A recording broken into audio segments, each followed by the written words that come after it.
피페라인, 이거는 흑호추에 주로 있는 겁니다. 그래서 암을 억제시킬 수 있는 효과가 나와져 있는 것들로다가 되어 있는데, 지금까지 하는 것들이 이 액티엔 제품에 항목에 다 들어가져 있어요. 액티엔이 저희 회사에서 만들어 놓은 제품이에요.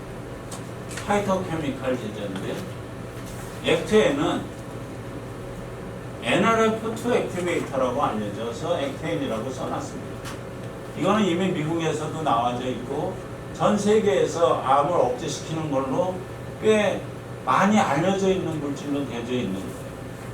이게 NRF2 액티베이터, 몸이 젊고 건강한 경우에는 세포 손상 및 수리와 회춘사의 균형을 이루고 있습니다.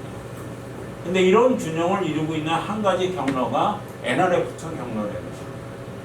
NRF2를 액티베이션 시키면은 항암 억제 효과부터 몸을 젊게 만들어주는 효과까지 동시에 일어난다는 얘기죠. 그래서 그 독성 물질, 활성산소로부터 세포를 지키는 수단도 NRF2라고 하는 물질을 NRF2를 액티베이션 시키는 물질을 쓰게 되면 NRF2는 우리 몸속에서 있는 단백질이에요.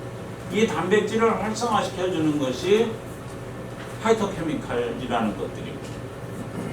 그래서 액티엔에 들어가 있는 성분이 커큐민, 설파라펜, 실리마린, 그 다음에 EGCG, 그 다음에 피페라인, 하나, 둘, 셋, 넷, 5개죠. 그 다음에 비타민 D 하면 6개죠. 그 다음에 오메가3 하면 7개죠. 제가 7개의 파이토케미칼을 복용을 했다라는 것을 말씀드리는 거예요. 현재까지는 괜찮습니다. 근데 NRF2가 생성되는 게 파이토케미칼도 중요하지만 운동이 NRF2를 만들어주는 것으로 되어 있습니다. 운동의 중요함이 그만큼 중요하다는 거고, 그 다음에 금식이 또 여기에 해당이 돼요. 일정에게 금식을 하는 것도 NRF2를 활성화시키는 걸로 되어 있고, 항산화제도 NRF2를 액티베이트 시키는 것으로 되어 있습니다. 근데 이 파이토 뉴트리언트가 직접적으로 바로 NRF2에 작용을 하는 것으로 되어 있고, 항산화제는 ROS를 억제시켜서 운동에서 나타나는 ROS, 운동을 하게 되다 보면은 ROS가 생성이 되는데, 그런 ROS를 안티옥시던트를 가지고 억제시켜서 NRF2를 활성화시킨다는 것으로 되어 있습니다. NRF2는 이렇게 여러 가지 작용을 하고 있습니다. 근데 중요한 거는 뭐냐면 NRF2는 여기 옥시데이티브 스트레스를 억제시켜주고, 그 다음에 프로테인 어그리게이션 되는 것들을 억제시켜줍니다. 프로테인 어그리게이션 되는 것은 염증을 억제시켜주는 거는 마찬가지죠. 인플라메이션을 억제시켜주는 것으로다가 다 나와져 있는 기전이 이렇게 되어져 있습니다. 그래서 NRF2는 헬시 셀이 데미지드 셀 되어져 있는 것들을 다시 되돌려주는 역할을 하는 것이 NRF2라고 정의되어 있습니다.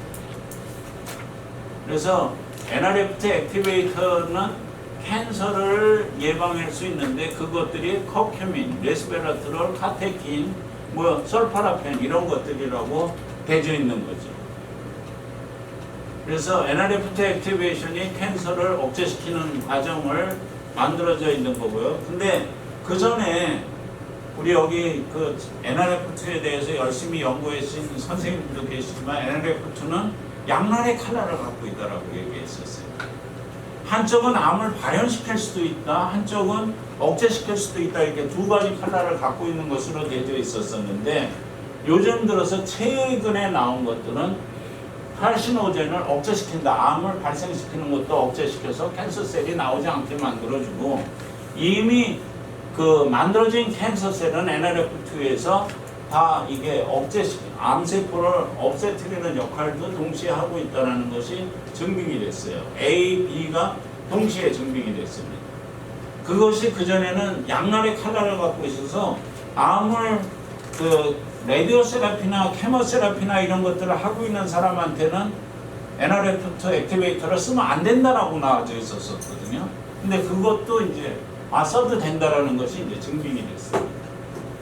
그래서 근데 이런 식물성 항산은 이제 식물로 먹으면 어떠냐 하는 것들인데, 이게 식물로 먹은 거는 존속 시간이 체내에서 우리가 아무리 먹어도 6시간뿐이 안 머물러 있다라는 거죠. 양리작용으로 가는 시간이 너무 짧다라는 얘기죠. 그 다음에 많은 양을 먹어야 되기 때문에 이게 부작용도 있게 되는데, 그래서 이게 활성산소 중화를 위해서는 오렌지를 375개, 레드와인을 87잔 뭐 이렇게 먹어야 된다, 이런 얘기가 있습니다. 그러니까 이렇게 할 수는 없는 거다라는 거죠.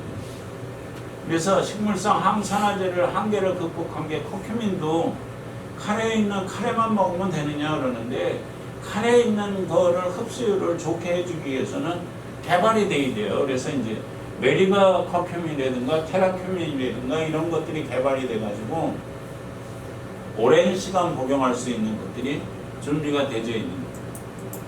근데 에퀘는 여기에 이제 그 메리바 커큐민, 테라큐민 이거 다 특허가 있는 제품들이에요. 그럼 이거를 갖다가 특허가 만료되지 않았기 때문에 메디맥스에서 쓸 수가 없어요. 그럼 메디맥스에서는 따로 또 특허를 저거를 기존을 할 수 있는 다른 것들을 작용을 가지고 있어야 되니까 저희들이 가지고 있는 거는 여기 피페린을 쓰는 겁니다. 흑허츠가 들어감으로 인해서 일반적인 성분들이 오랜 기간 작용을 할 수 있게 만들어 놓은 그 흡수율도 도와주고 이런 것들을 이렇게 썰은 거죠. 그래서 조성물 특허를 가지고 있는 거예요. 그래서 하루에 처음 7일간은 3 내지 4정 하루에 2정씩 섭취하는 것으로 되어 있고, 그 다음에 이제 의료적 치료 중인 분은 보조식으로 하루 2정씩, 4정씩을 섭취를 하고 2정씩으로 이렇게 줄이라고 되어 있는데, 저는 제가 만들어서 공급을 하고 있으니까 꼭 하루에 그냥 4정씩을 열심히 복용을 하고 있는 상태입니다. 그래서 제품은 이런 식으로 되어 있는 상태입니다.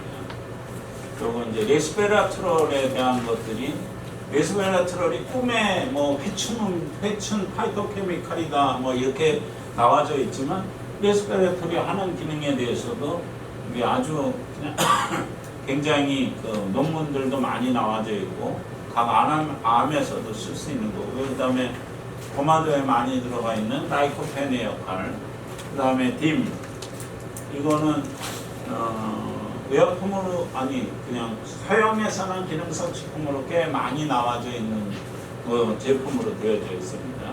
그 다음에 아시와간다, 염증에 이제 통증에 뭐 이렇게 많이 쓰이고 있는 것들로 되어져 있고요. 그 다음에 루테올린, 이런 파이토케미칼들이 작용들이 지금은 계속해서 발견되면서 건강에, 암 치료에, 만성병 치료에 쓰이고 있다는 것들을, 그다음에 에피제닌 뭐 이런 것들이 계속 발표되고 있는, 그다음에 블랙시드 오일 이런 것들이 이제 발표되고 있는 것들이죠. 그래서 제가 이제 강조하고 싶은 거는 건강 영역 10가지라는 것이 제가 이제 강조하고 싶은 거예요. 10가지는 유전적, 후성 유전적, 영양학적 변이는 항상 일어난다. 왜 식생활 패턴이 그만큼 중요하다는 얘기를 여기서 보여주고 있는 거고요. 그 다음에 혈당 균형이 굉장히 중요하고, 그 다음에 독성 원소의 축적. 아무도 알지 못하는 사이에 내 몸에 독성 원소는 쌓이고 있는 거거든요.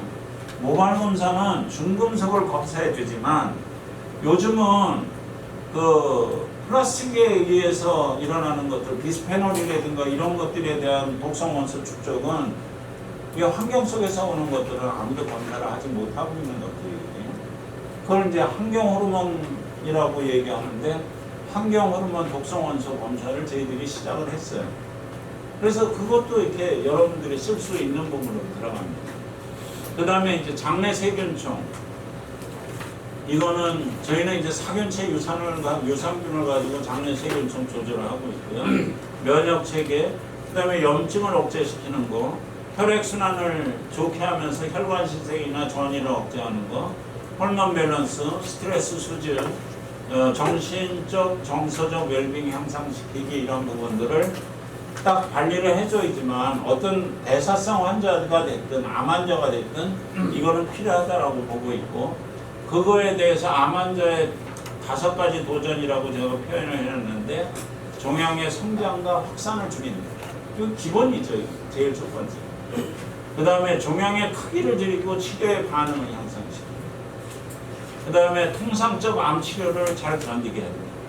일상생활을 기능을 최적화하고 합병증의 위험을 감소시킨다. 그 중에 통상적 암 치료를 견디게 하고 반응을 향상시키는 것들이 파이토케미컬이라는 것을 제가 강조하고 싶은 내용입니다. 그 다음에 이제 6가지 특징, 검사를 통해서 우리가 꼭 봐줘야 될 게 지방질 수준, 가산화된 지방질 수준이 우리 몸속에서 어떤 변화가 있는지를 검사를 해주셔야 돼요. 지방산 근육 검사를 보면 100번에 할 수 있습니다. 오메가3 인덱스 검사를 그 다음에 염증, C반응 단백질, CRP 검사를 해서라도 염증이 어떻게 유사하게 움직여가는지를 검사를 해줘야 되고 그 다음에 NK셀의 활동이 어떻게 되나는지 그 다음에 혈액 응고가 되고 있는지 안 되고 있는지 그 다음에 혈당 관리 그 다음에 스트레스 관리, 호르몬 관리죠. 이 6가지는 일반적인 검사를 통해서 할 수 있는 부분들인데 이거는 암 환자들은 기본적으로 꼭 해주고 그 위치를 관리를 해주는 게 올바른 암 환자 관리 방법이라고 저는 생각하고 있고 저는 병원에서 이거를 안 해주니까 제 스스로 하고 있는 겁니다. 제가 병원에 가서 저희 잘 알고 있는 그 병원이 있어요. 그 병원 가서 항시 빼서 이게 수치가 어떻게 되는지를 보고 있어요. 그 다음에 생활 양식으로다가 균형 잡힌 영양소를 꼭꼭 씹어서 먹어요. 해독 주스를 마시고 그 다음에 혈당치 올리는 식사는 피한다. 그 다음에 관장을 해냈는데 이거는 해독을 하고 올리브 기름이나 뭐 이런 것들을 복용을 해주는 게 저는 MCT 오일을 복용하고 있어요. 그런 것들을 해주는 게 그 일반적으로 암에 걸렸어도 내가 암 관리를 하고 있는 방법이 어떻게 되고 있는지를 제대로 할 수 있는 방법이에요. 그래서 지금 우리 장 선생님 같은 경우에는 환자들이 꽤 많이 오잖아요.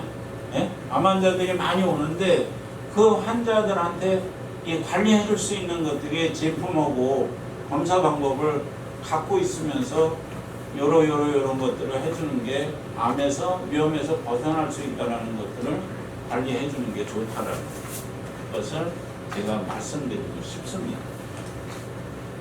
이상으로 일반적으로 과학적으로 증빙된 암 환자들의 관리 방법에 대해서 설명을 드렸습니다.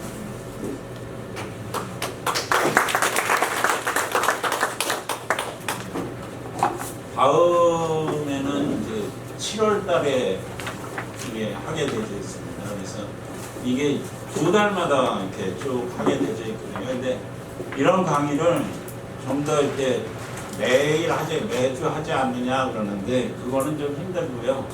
저도 또 자료도 만들고 뭐 찾아서 하고 이러다 보니까 올 1년 동안에 6번을 이 환자의 어떻게 하면 도움이 될 수 있는가 하는 부분들에 대해서 그 다음에 검사하는 부분에 대해서 이런 부분에 대해서 저희가 이제 저희 회사는 기능의학 검사를 20년 동안은 기능의학 검사 부분을 쭉 개발시키고 해오는 쪽으로 왔었기 때문에 그쪽에 하나한 부분들을 발표를 해드리고 그 다음에 치료하는 부분들이 약이 아닌 기능성 식품으로다가 어떻게 치료를 하는 것이 좋다는 것들을 설명해 드리는 시간을 갖고 있습니다. 컴퓨터에 홈페이지에 보면 6개월 일정이 올 1년 일정이 다 나와져 있습니다. 그걸 참고를 해주시면 되겠습니다. 토요일 날 너무 수고 많으셨습니다.